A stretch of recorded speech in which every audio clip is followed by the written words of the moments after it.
but you don't write the truth. You say Russian mercenaries. Well, what is French Légion Étrangère? Aren't they mercenaries? What is American Blackwater Academy? What is British G4S? What is Israeli Black Cube? They are security companies. Wagner is a threat. Why? Because Wagner isn't yours. And the terrorism issue? Who created this terror? Who founded Al-Qaeda? 1980s, Afghanistan, CIA, Pakistan ISI, Saudi money, against Soviets. Bin Laden was CIA's man. You called them freedom fighters. Who supported Taliban? Again you. Heroic mujahideen against Soviet occupation. You gave weapons, gave money, gave training, then you lost control. How was ISIS born? 2003, Iraq invasion. You toppled Saddam. You disbanded the army. You banned Ba'ath Party. You tortured in Abu Ghraib, and those people became ISIS. Then Syria. You said Assad must go. You said moderate rebels. You gave weapons. Those weapons went to ISIS, went to al-Nusra. You destroyed Libya.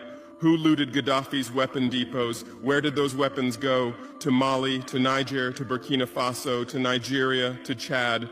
Who strengthened Boko Haram? In 2009, Nigerian police killed their leader Mohammed Yusuf. Extrajudicial execution. What did you say? Nothing. Where were your human rights organizations? Silent. Then revenge started. Boko Haram radicalized. But where did they find weapons? From Libya that you destroyed. And now you come to lecture us about fighting terrorism. You're helping us clean up the monsters you created? No, we've seen the game now. Terror is your Trojan horse. You come with the excuse of terror, you stay, you exploit. But it's over now. We'll provide our own security, we'll fight with our own methods, and we'll win. Because we are the children of this land. We know this land, we know these people. We can distinguish terrorist from villager. We don't fight from drones, from satellites, from 10,000 kilometers away like you.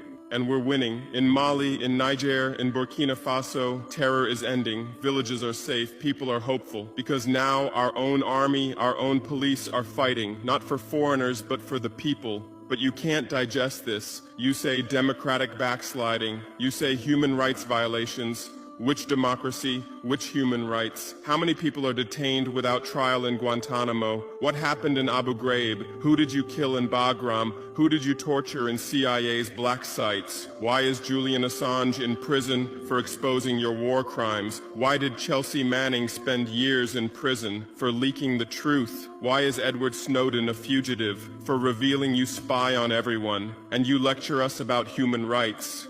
How many civilians died in your drone strikes? You say collateral damage and move on. How many weddings did you strike in Pakistan, Yemen, Somalia? How many schools did you bomb? How many hospitals did you burn? And you teach us the laws of war? Look, I come from war. I know the front. I've seen death.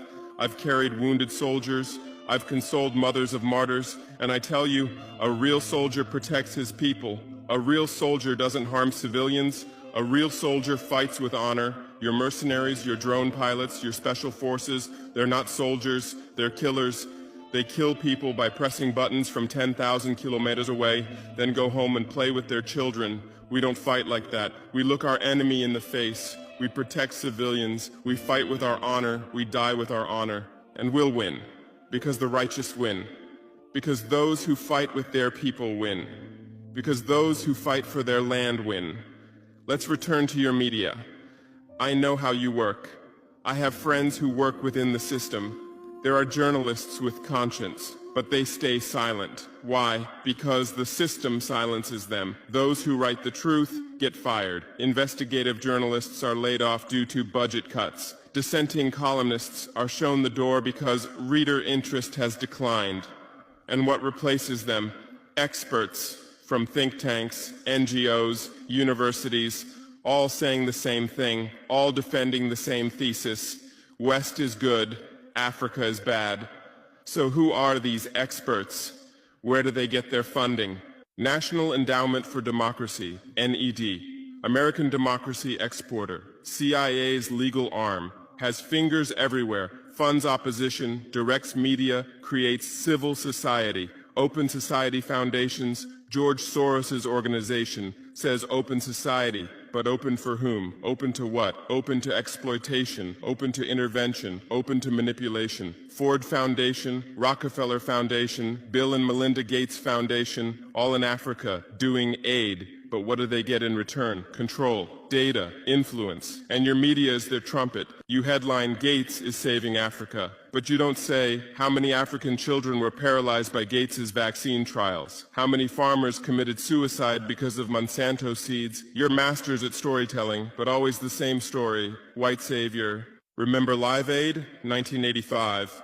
We Are the World, charity concert for Africa, millions raised. What came to Africa? Corruption increased, dependency increased, but it was a great story for you. Bob Geldof became a hero. Musicians looked conscientious. Viewers felt good about themselves. Africa remained hungry. Remember Kony 2012? Viral video. Stop Joseph Kony. 100 million views. Result? Kony is still free, but the video maker got rich. Invisible Children organization collected millions. What came to Uganda? American soldiers. And you present these as success stories. Angelina Jolie, Madonna, Bono, all Africa volunteers. They come, take photos, adopt children, leave. And you say, interest in Africa increased. What interest? Whose interest? Interest for what? Madonna adopted from Malawi. You made headlines. But 100 children die from malaria every day in Malawi. You didn't write that, because that news doesn't sell. Bono became Africa's spokesperson, raised billions with U2 concerts, but moved his company to Netherlands to avoid taxes.